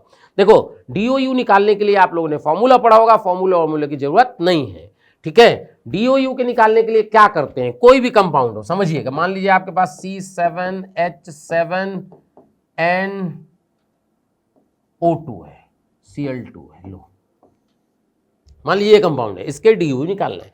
तो क्या होता है, किसी भी ऑर्गेनिक कंपाउंड, ध्यान सुनिएगा तसल्ली से, एक लाइन में आंसर आना है। कोई भी कंपाउंड होगा उसमें कुछ मोनोवैलेंट होंगे, कुछ डाइवैलेंट होंगे और कुछ ट्राइवैलेंट होंगे। जितने भी मोनोवैलेंट एटम हैं, मोनोवैलेंट एटम कौन से होते हैं? हैलोजन। मोनोवैलेंट एटम को हाइड्रोजन से रिप्लेस कर दीजिए, तो दो मोनोवैलेंट दो हटे तो C7H9NO2 हो गया। समझिएगा, ये हो गया मोनोवैलेंट का काम खत्म। जितने भी डाइवैलेंट है, डाइवैलेंट कौन होते हैं? Oxygen, sulphur. तो डाइवैलेंट एटम को इग्नोर मार दीजिए, हटा दीजिए, सीधा हटा दीजिए। याद रखिएगा, ये आ गया। अब क्या बचा आपके पास? ट्राइवैलेंट। ट्राइवैलेंट कौन होता है? Nitrogen family. तो जितने ट्राइवैलेंट एटम उन्हें हटाइए और साथ ही साथ उतने हाइड्रोजन भी हटा दीजिए, यानी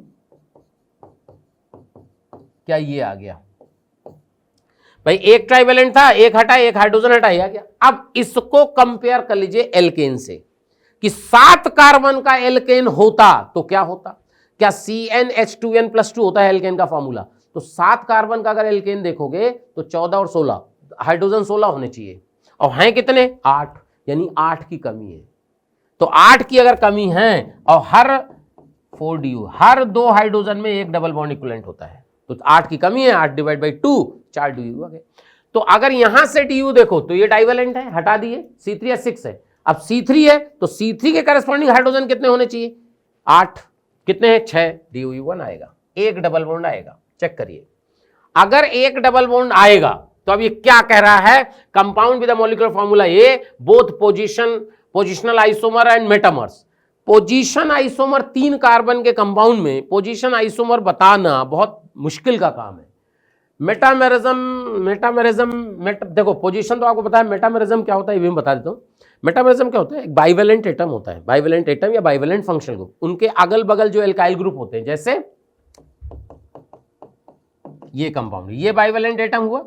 अब यहां पे आप एक बार इसको ऐसे लिख दो, अगर ये मेटामर हो गए, ये मेटामर्स होते हैं, समझिएगा, इसे हम कहते हैं मेटामर्स। क्लियर? ये भी मुश्किल है। इसका आंसर फंक्शनल आइसोमर बहुत आराम से हो सकता है, सिंगल चॉइस क्वेश्चन होता है जेईई मेंस में। तो क्यों ऐसा हुआ? क्योंकि ये तो सीधे ही दिख रहा है कि ये बन जाएगा और CH3 CH2 CHO बन जाएगा, लो एल्डिहाइड कीटोन, सीधा दिख गया। फंक्शनल तो दिख ही रहा है आपको, तो ज्यादा दिमाग लगाने की जरूरत नहीं है, सीधे फंक्शनल आइसोमर हो गया। अगला देखो, कर which are one of the following pair of isomers an example of metamers. अब मेटामेरिज्म बताए थे, मेटामेरिज्म बताए थे, बाइवेलेंट एटम, इसमें तो क्या बाइवेलेंट कोई है ही नहीं। देखो इसको देखो, यहां पे आप देखो, ये बाइवेलेंट एटम या बाइवेलेंट फंक्शनल ग्रुप है। बाइवेलेंट फंक्शनल ग्रुप 1 2 3 4, 1 2, 4 और 2। अब यहां देखो 1 2 3, 1 2 3, क्या ये मेटामर्स है? चेक करो। बाइवेलेंट एटम और बाइवेलेंट फंक्शनल ग्रुप जो होता है, उसके इधर उधर एल्काइल ग्रुप अगर नेचर चेंज हो गया, मेटामर्स हो गया। चेक करिए, बाकी सब ऐसा ही है। अगला देखिए, number of acyclic structure isomer, number of acyclic, acyclic का मतलब होता है विदाउट रिंग वाले आइसोमर ऑफ पेंटीन, पेंटीन का मतलब C5H10। देखो इसमें बेटा DOU जो आएगा वो आएगा 1, यानी पेंटीन है तो वैसे भी डबल बॉन्ड एक ही है। अब आप देखो इसकी पॉसिबिलिटी कैसे आइसोमर बताते हैं। आप ऐसे देखो कि C5H10 है, तो आपको इसके स्ट्रक्चर C5H10 के स्ट्रक्चर कैसे बना सकते? C5H12 के स्ट्रक्चर बना लो। C5H12 एल्केन 1 2 नियोपेंटेन, क्या यही होते हैं C5H12? अब आप देखो कि इनमें कहां कहां डबल बॉन्ड लगा सकते हो। तो देखो, एक यहां लगा सकते हो, एक यहां लगा सकते हो, बस रिपीट करेगा। एक यहां लगा सकते हो, एक यहां लगा सकते हो, यहां कहीं नहीं लगा सकते। चेक करिए, बात क्लियर है? हाँ, तो या बात समझो, तो एक तो यहां से आएगा, यहां जैसे लगाओगे, देखो आप जरा समझो, जब बीच में डबल बॉन्ड लगाओगे, यहां सिस एंड ट्रांस 2 आइसोमर मिलेंगे।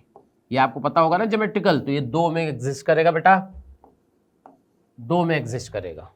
और यहां 3 और ये 2 5, ये कहीं ज्योमेट्रिकल नहीं है, तो 2 यहां से, तो टोटल 5 आंसर आएगा।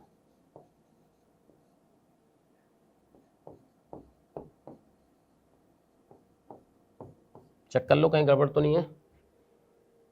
नॉर्मल पेंटेन, आइसोपेंटेन, नियोपेंटेन, एक यहाँ से आएगा, दो यहाँ से आएंगे, एक यहाँ से आएगा, एक यहाँ से आएगा, ओह एक यहाँ भी तो है, यहाँ भी तो आएगा बेटा।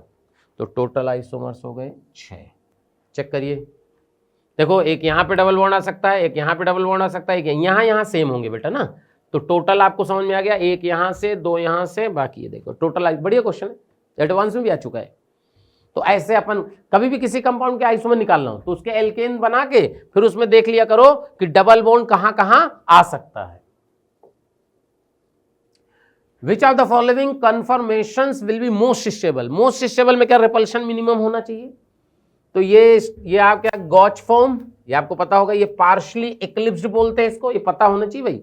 ये गॉच है, ये पार्शली इक्लिप्स्ड है। पार्शली इक्लिप्स्ड का मतलब होता है दो अलग अलग एटम एक दूसरे के ऊपर हो।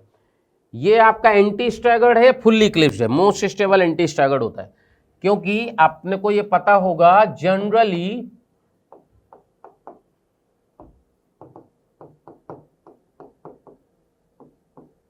एंटी स्टैगर्ड, गॉच,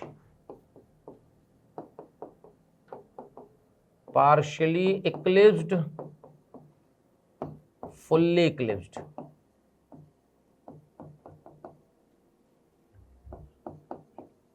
ये स्टेबिलिटी ऑर्डर होता है।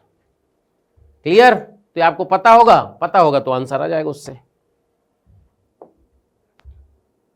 फिर क्या कह रहा है? Arrange the following conformation isomer of normal butane in order of their increasing potential energy. Potential energy देखिए क्या होता है बेटा, जो स्टेबिलिटी होती है ना,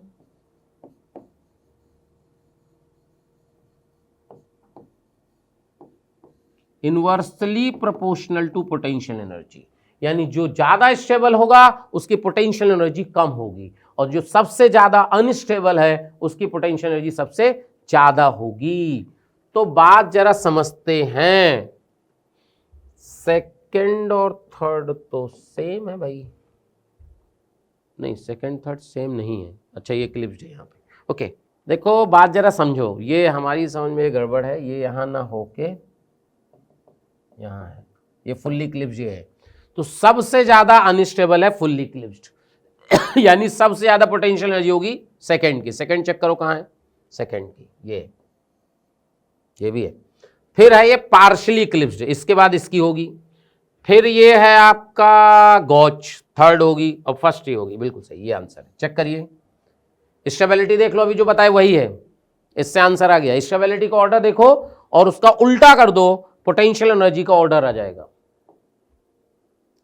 Among the following compound geometrical isomerism, अब एक बात समझो, ज्योमेट्रिकल आइसोमरिज्म ये डबल बॉन्ड है, और इससे लगे हुए ग्रुप,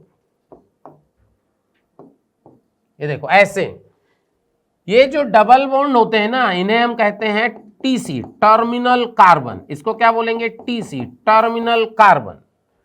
टर्मिनल कार्बन से लगे हुए ग्रुप डिफरेंट होने चाहिए, तभी ज्योमेट्रिकल होती है।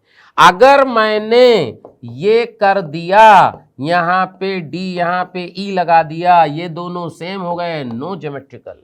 समझिए, ज्योमेट्रिकल आइसोमरिज्म का कॉन्सेप्ट क्लियर हो गया। टर्मिनल कार्बन से लगे हुए जो ग्रुप हैं वो डिफरेंट होने चाहिए। तो देखो ये वाला कार्बन और ये वाला कार्बन, ये हो गया टर्मिनल कार्बन, इससे HCl लगा है डिफरेंट, इधर देखोगे और इधर देखोगे डिफरेंट, ये तो शो करेगा ज्योमेट्रिकल पक्का। चेक करिए, कॉन्सेप्ट वही है। यहां देखिए, यहां देखोगे आप, यहां तो ठीक है, यहां सब सेम है, नो। यहां देखोगे इधर से घूम के वहीं आ जाओगे, घूम के यहीं आ जाओगे, सेम, नो। इधर से देखोगे तो इधर से, अच्छा यहां पे एक लफड़ा है कि यहां पे H है, ये तो ये R भी हो सकता है, ये S भी हो सकता है। तो इधर से बेटा देखोगे सेम आएगा, इधर से हो सकता है डिफरेंट आ जाए, तो ये भी दो आंसर आएंगे इसके। लेकिन क्योंकि क्वेश्चन में कुछ पूछा ही नहीं, अगर मान लो सिंगल चॉइस है तो हम कहेंगे ए आंसर है सिंगल चॉइस में। लेकिन मल्टीपल में ये हो सकता है, क्योंकि R और S का कॉन्फ़िगरेशन बदल सकता है, इसलिए यहां दिक्कत हो सकती है। मोस्ट एक्यूरेट आंसर अगर बात करेंगे तो फर्स्ट मोस्ट एक्यूरेट आंसर होगा, मल्टीपल चॉइस में दोनों होंगे। विच of the following compound show geometrical isomerism? Same structure लिख लो। करा 2 मिथाइल पेंटवनीन, देखिए इसका स्ट्रक्चर देखिएगा, पेंटीन है ना 4, पेंटवनीन ये लो, और 2 मिथाइल नहीं हो सकता। क्यों नहीं हो सकता? सोचो, क्या यहाँ H और H लगे हैं? नहीं हो सकता, ये देखो नो ज्योमेट्रिकल। फिर कह रहा है 4 मिथाइल पेंटटूइन, देखो पेंटटूइन लिखना है आपको, 1 2 1 2 पेंटटूइन 4 मिथाइल 1 2 3 4 मिथाइल 4 मिथाइल, ये हो सकता है। देखो यहाँ H है, यहाँ H है, तो 4 मिथाइल पेंटटूइन ये हो सकता है भाई। 2 मिथाइल पेंटटूइन 2 मिथाइल 1 2 2 मिथाइल पेंट नहीं हो सकता, क्यों? ये दोनों सेम हो गए ना भाई, खत्म। 4 मिथाइल 1 ही नहीं, ये भी नहीं होगा, तो आंसर हो गया, सेकंड आंसर आएगा। सिंपल सा तरीका कि डबल बॉन्ड बनाओ और टर्मिनल कार्बन से लगे हुए ग्रुप डिफरेंट होने चाहिए, तभी ज्योमेट्रिकल आइसोमेरिज्म होगी। Which of the following molecule does not show stereo isomerism? Stereo में ध्यान रखना बेटा, कायरल सेंटर भी हो सकता है और ज्योमेट्रिकल भी हो सकती है। जैसे 3,4 डाइमिथाइल हेक्सथ्रीन, पहले बनाना पड़ेगा स्ट्रक्चर इसका, देखो एक एक स्ट्रक्चर बनाते हैं। हेक्सथ्रीन है तो 4 5 6 1 2 3 हेक्स हो गया, 3,4 1 2 3 3,4 डाइमिथाइल हेक्स, ये और ये हो गया, ये तो ज्योमेट्रिकल होगी भाई, बिल्कुल होगी ज्योमेट्रिकल। नॉट शो है लेकिन, ये तो हो गई। कह रहा 4 मिथाइल हेक्सवनीन 1 इन 4 मिथाइल हेक्सवनीन, देखना ध्यान से, 1 इन ज्योमेट्रिकल तो नहीं होगी। 1 2 3 4 कायरल सेंटर है, स्टीरियो हो जाएगी, देखो कायरल सेंटर है, स्टीरियो हो जाएगी, ये भी हो गया। 3 मिथाइल हेक्सवनीन 1 2 3 4 5 6 ना, हाँ 1 2 3 क्या है भाई, 1 इन 3 1 इन 1 2 3, ये भी कायरल सेंटर आ गया, यहाँ भी हो जाएगी। 3 इथाइल देखते हैं भाई इसका, 1 2 3 4 5 6 1 2 3 3 है ना भाई, 3 इन आ गया, 3 इथाइल 1 2 3 इथाइल, ये नहीं होगी, ये देखो चेक करो, इसका मतलब ये आंसर आ गया। समझ में आया? चेक करना आया? कायरल सेंटर का मतलब होता है जिसमें चारों वैलेंसी अलग अलग हो। अगर चारों वैलेंसी अलग अलग होंगी तो वो ऑप्टिकल शो करेगा, उसे भी स्टीरियो आइसोमेरिज्म कहते हैं। करा द आइसोमेरिक ड्यूटिएटेड bromide with molecular formula C4H4DBr having 2 chiral atom is. अच्छा, ये फॉर्मूला है और 2 कायरल सेंटर बताने हैं आपको, तो इनके स्ट्रक्चर बना लो, अपने आप कायरल सेंटर समझ में आ जाएंगे। जैसे 2 ब्रोमो 2 ड्यूट्रो ब्यूटेन, देखो ये ब्यूटेन हो गया, 2 ब्रोमो 2 ड्यूट्रो तो 2D लगा दो, तो ये तो कायरल सेंटर एक ही आया। 2 ब्रोमो 1 ड्यूट्रो, चेक करते हैं बेटा, 2 ब्रोमो 1 ड्यूट्रो, तो 1 ड्यूट्रो तो CH3 था, तो CH2D एक ही है। थर्ड है 2 ब्रोमो 1 ड्यूट्रो 2 मिथाइल, देखो प्रोपेन लेकिन कह रहा है प्रोपेन, 2 ब्रोमो ये हो गया, 1 ड्यूट्रो CH2D 2 मिथाइल, यहां भी तो एक ही हुआ। चौथा 2 ब्रोमो क्या है, ब्यूटेन है ना, ब्यूटेन स्ट्रक्चर बनाना है, 2 ब्रोमो 3 ड्यूट्रो 1 2 3 ड्यूट्रो, ये हो गया 2 कायरल सेंटर। ये देखो चार, देखो यहाँ H लगाया ना बेटा, तो ये जो है 2 कायरल, क्या पूछा था, हैविंग 2 कायरल कार्बन, चेक करिए। इस तरह क्वेश्चन में तो क्या होता है, यूपीएससी पता है, स्ट्रक्चर बनाओ अपने आप समझ में आ जाता है, आंसर आ जाता है।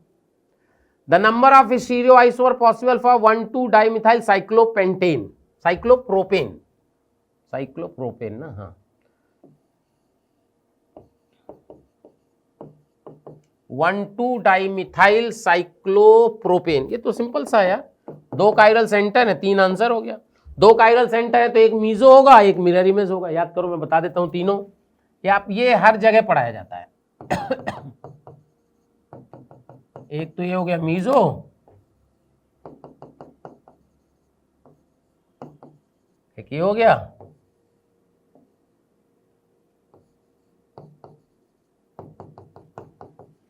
ये हो गया, 3 आंसर आएंगे स्टीरियो आइसोमर। ये सेम नहीं है, ध्यान रखना, ये मिरर इमेज है भाई, ऑप्टिकल, 3 आंसर आएगा। Total number of isomer including stereo obtained on monochlorination of methyl cyclohexane. बहुत इंपॉर्टेंट क्वेश्चन, एडवांस में भी कई बार आ चुका है, बहुत इंपॉर्टेंट। मिथाइल साइक्लोहेक्सेन समझिएगा, ये है मिथाइल साइक्लोहेक्सेन। अब इसका आपको मोनोब्रोमिनेशन कराना है, यानी एक एच हटा के एक Br लगाना है। तो एक तो बेटा यहीं हो जाएगा, एक यहां हो जाएगा, ये एक है, ये एक है। यहां जैसे ही लगाओगे ये कायरल सेंटर हो जाएगा, और कायरल ये भी कायरल, तो यहां से 4 मिलेंगे, ध्यान रखना, 2 कायरल डिफरेंट हो गए। यहां भी लगाओगे यहां भी 4 मिलेंगे, 2 कायरल डिफरेंट। यहां लगाओगे तो यहां कायरल तो नहीं होगा, लेकिन इसमें ज्योमेट्रिकल हो जाएगा सिस और ट्रांस, तो यहां 2 मिल जाएंगे। तो टोटल कितने हो गए? 4 4 8 2 10 2 12 आंसर आएगा इसका, चेक कर लेना, इंपॉर्टेंट क्वेश्चन है भाई ये। 12 total number of possible stereoisomer of dimethyl cyclopentane. अब देखो इसमें नंबरिंग नहीं लिखी है, डाइमिथाइल साइक्लोपेंटेन है, तो डाइमिथाइल साइक्लोपेंटेन, ये cyclopentane. Total number of possible stereoisomers, तो देखिए अगर आपने ये रख दिया, ये देखो, क्योंकि 1 2 लिखा होता तो अलग आंसर आता, डाइमिथाइल तो कुछ भी हो सकता है स्टीरियोआइसोमर, तो इसके स्टीरियोआइसोमर आएंगे 3 1। अगर किसी ने ये लिख दिया, ये देखो, इसके भी आंसर आएंगे 3, चेक करिए, ये बीच से मीजो आएगा और 2 ऑप्टिकली एक्टिव आएंगे। तो टोटल स्टीरियोआइसोमर डाइमिथाइल साइक्लोपेंटेन के 6 आएंगे स्टीरियोआइसोमर्स, चेक करिए। इसके और कोई पॉसिबिलिटी नहीं है, 1 3 के बाद वही वापस रिपीट करेगा। लेकिन अगर ये कह देता कि 1 2 डाइमिथाइल साइक्लो, तो फिर आंसर आते 3, क्योंकि कुछ लिखा ही नहीं है, तो अब पता नहीं कौन सा लेगा। अगला क्वेश्चन देखिए, कह रहा number of stereoisomer formed in the reaction. Reaction देखिएगा, PHCO COHCN PH, कह रहा इसका रिएक्शन HCN से कराया गया, तो टोटल स्टीरियोआइसोमर बताना है। तो ऑब्वियसली HCN से अगर रिएक्शन करानी है तो साइनोहाइड्रेन बनता है, लेकिन बेटा ये sp2 कार्बन है। कौन सा कार्बन है? sp2। तो जो साइनाइड आयन आएगा वो ऊपर से भी आएगा नीचे से भी आएगा, यानी इसके 2 आंसर आएंगे, चेक करिए। तो इसका मतलब हुआ, अच्छा प्लस माइनस लिखा है, प्लस माइनस का मतलब इसके दोनों फॉर्म लेने, बात जरा समझो। तो जब दोनों फॉर्म लोगे तो मैं आपको बना के दिखा देता हूं, तो PHC OHCN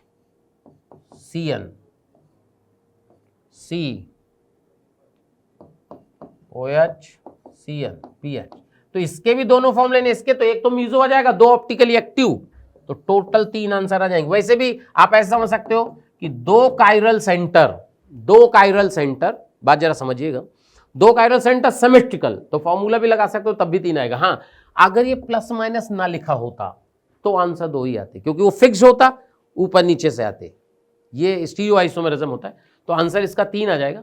तो इस तरह से बहुत आसान से क्वेश्चन आते हैं। तो होपफुली आपको समझ में आया होगा, कुछ क्वेश्चन से भी थ्योरी क्लियर हुई होगी, क्योंकि बेटा देखो 1.5 घंटे में सारा आइसोमेरिज्म, 20-25 लेक्चर का आइसोमेरिज्म होता है। जितना मेरे से बन पड़ा कि भाई जितना मैं आपको बता सकता था इस लिमिटेड टाइम में, उतना मैंने बताया। तो बढ़िया आप पढ़िए, कुछ रिवीजन करिए, और अगर आपके नंबर फर्स्ट सेशन में कम आए हैं तो घबराने की कतई जरूरत नहीं है। एक एग्जाम आपका फ्यूचर डिसाइड नहीं कर सकता है। आप ये मत समझिए कि आप कमजोर हैं, आपको कुछ नहीं आता, नहीं। एक एग्जाम किसी का फ्यूचर डिसाइड नहीं करता ना। बहुत सारे ऐसे आपको मिल जाएंगे जो पहले बहुत सारे एग्जाम में फेल हुए और फाइनली उन्होंने बहुत बढ़िया किया। तो अपने पे विश्वास रखिए, मेरा मानना है मेहनत करते रहिए, क्योंकि जब तक आप मेहनत नहीं करेंगे तो फिर कुछ नहीं होगा। मेहनत तो करना पड़ेगा भाई ना। तो कोशिश करते हैं आपको कुछ सिखाने की, तो इसी तरह जुड़ते रहिए रीस्टार्ट 2.0 के साथ, ठीक है, और बढ़िया से पढ़ाई करिए। चलिए, थैंक यू।